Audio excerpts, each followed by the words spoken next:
In his Nicomachean Ethics, Aristotle writes that what distinguishes animal life from plant life is the animal's capacity to live on instinctual life.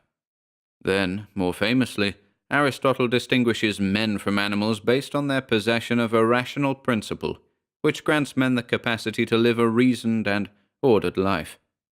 One need only look into the eyes of a horse, dog, or ox to see a being that does not possess a rational principle. Though it is impossible to connect with such a creature on a rational level, the glimmer in their eyes is often mistaken for a primitive soul.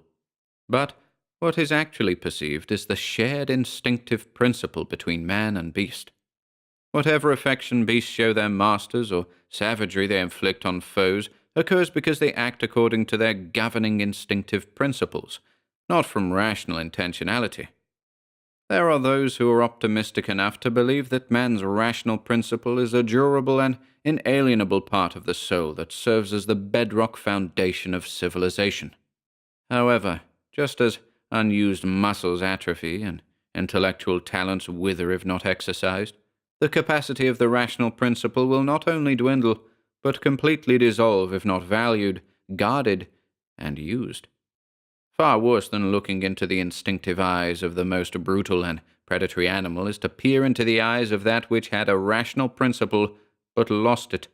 Such terrible beings lurk in darkness, but closer to civilization than one might hope. The level of depravity to which humans can descend when their minds are left to fester, and they ultimately discard that which separates them from animals, is nearly inconceivable.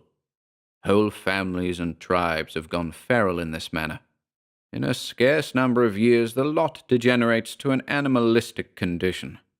Sometimes they still bear traces of the features of the family or clan from which they are the descendants. I have seen this in Serbia, where I encountered grotesque ape-like beasts which I later found had originated from the degeneration of the population of a Slavic hamlet. These lurking creatures had lost their upright posture and travelled low to the ground with contorted bodies that often used their hands as much as their feet for locomotion, but could still draw themselves up to a height for intimidation or battle. They were covered with a matted white fur and had a paleness of complexion that was brought about by their life underground. Perhaps most eerie was the silence with which they moved.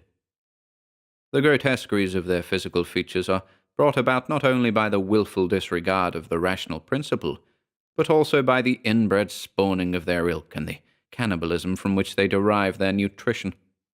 They lurk in shadows waiting for women, children, and even grown men they can capture and consume. They are also known to eat one another when other sources of food are scarce or when they need to cull their tribe of its weaker members. The loss of the rational principle should not be confused with madness. It is therefore essential to distinguish the condition of these lurking horrors from that which consumes the minds of those dedicated to the bizarre gods of the beyond.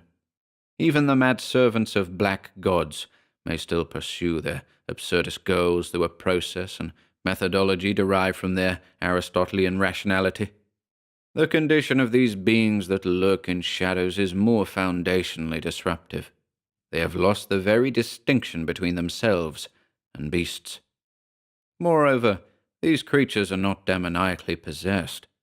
Knowing they are the descendants of humankind, one might be tempted to try to save them and return their humanity. This cannot be done. We experimented with the effect of the rite of exorcism on these creatures in Serbia, when one was captured in a cellar, its foot held securely by a man-trap. The ranking exorcist demanded to be left alone with the monster, but it was to no avail. By the time we had returned to the cellar at the appointed time, we found the creature had chewed off its own foot to free itself from the trap, killed the exorcist by tearing off his face, and was eating his brain from his broken skull. Fortunately, these beasts are still vulnerable to violence, and the witch's ensorcelled bullets put it down. An excerpt from the Libro Demonia, written by Father Miguel, Inquisitor Exemplaris,